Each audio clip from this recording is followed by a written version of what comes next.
Good evening, this is Ben. I got a little time today. A teenager I know named Austin asked me yesterday to make another video, so here we go. Many people today believe in God. And many of this group of people also believe that you need God in order to have morality. They assert that without God, a chaotic, lawless anarchy would rule the world. They point to books like the Bible as authoritative sources for how to live. But atheists don't believe in God, and they don't take that kind of talk lying down. They respond. In this video, I'm taking a look at these responses that the atheists make.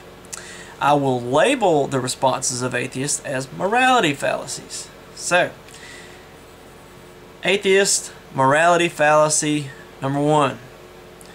Morality is the product of evolution. Species that believe in behaving morally just have more offspring, and so that trait is just going to be passed down. Morality is just beneficial to reproduction.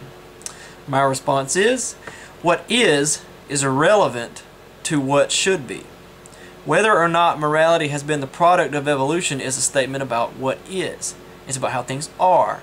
But morality is about how things should be or ought to be. The relevant question is, should morality have evolved? Truths about what should be can never be based on what is. Morality is about making choices. You can steal a car or not steal a car. Morality only exists when beings are making choices, and they can only therefore be based in choices. So an ultimate morality that rules the universe has to be based in an ultimate chooser that rules the universe. Morality only exists if God exists. Atheist morality fallacy number 2. Morality is just based on culture and society.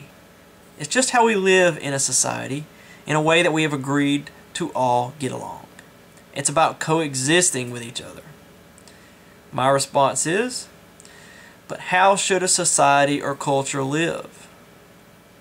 What they agree has nothing to do with morality. The question is what they should do. What they should agree on. If the Nazis agreed that it was okay to kill the Jews, so what? The moral question is what they should have done, not what they did.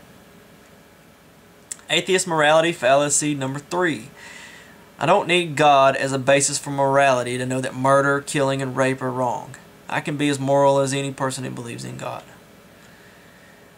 My response is, your ability to be moral is irrelevant to why morality exists. It's great that you know morality exists, but the question is how this thing could exist. We've discussed earlier that since morality does exist, God has to exist.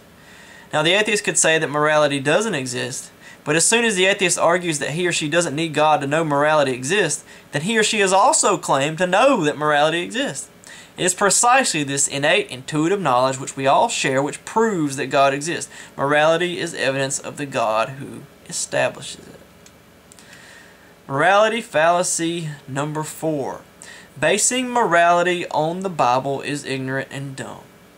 We have to use both science and reason to be moral. Since science and reason can tell us so much about morality, what do we need God for? My response is, the usefulness of science and reason for understanding morality is very important, but it has nothing to do with why morality exists in the first place. Science and reason are humanity's great attempt to describe how things are, but this does nothing to tell us how they should be. They can help us understand the ramifications of our choices, but not which ones are ultimately the good ramifications. Atheist morality fallacy number 5. The Euphythro dilemma. Does God make his morality because it's the right one? If he does, then there's an authority above God. If he doesn't, he just makes up the moral rules himself.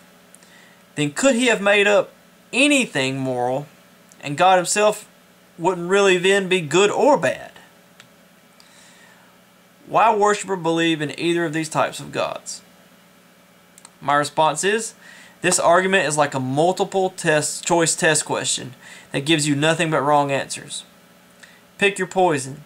The trick is that all along the right answer has been left out. What if God is morality? What if morality is based in and who and what God is? Morality fallacy number 6. Why can't we humans just make up our own morality? If man is going to make morality, which man? Hitler or Hugh Hefner? Perhaps you would like the job. Or would you pick Gandhi or Mother Teresa? How would you decide who should be the one to decide how things should be? Morality fallacy number 6. The God of the Bible is immoral. He commanded the slaughter of babies, but later condemns the Israelites for burning their babies to Moloch, or to be another god. My response is, this is irrelevant to the general idea of God, including alternative interpretations of the God of the Bible. God does command the Israelites to slaughter the children of their enemies, as in 1 Samuel 15:3. Everyone dies. It's just a matter of when. Everyone deserves worse. They deserve hell. A baby can be innocent relative to us because he or she can't wrong us. But the roots of wrongdoing are evil desires. God can know the heart. God can deal with a baby himself and take them up a little earlier than other people if he wants to. God uses all our deaths in his ultimate plan. His plan in 1 Samuel was to create a nation, but this isn't something that God is trying to do with Christians today. We do not have the right to kill babies because we aren't the great planner of the cosmos. Final one. Atheist morality fallacy number 8. God is immoral for allowing any evil and suffering to exist in the first place. No one should ever have to die. My response is, could God have morally sufficient reasons for allowing evil? Perhaps letting you run your own life. Perhaps letting you be evil or good. Why do atheists place so much importance on the freedom to believe what you want, but then their favorite reason to reject God is that he's not here taking away that freedom? They claim that he should be their omnipotent dictator.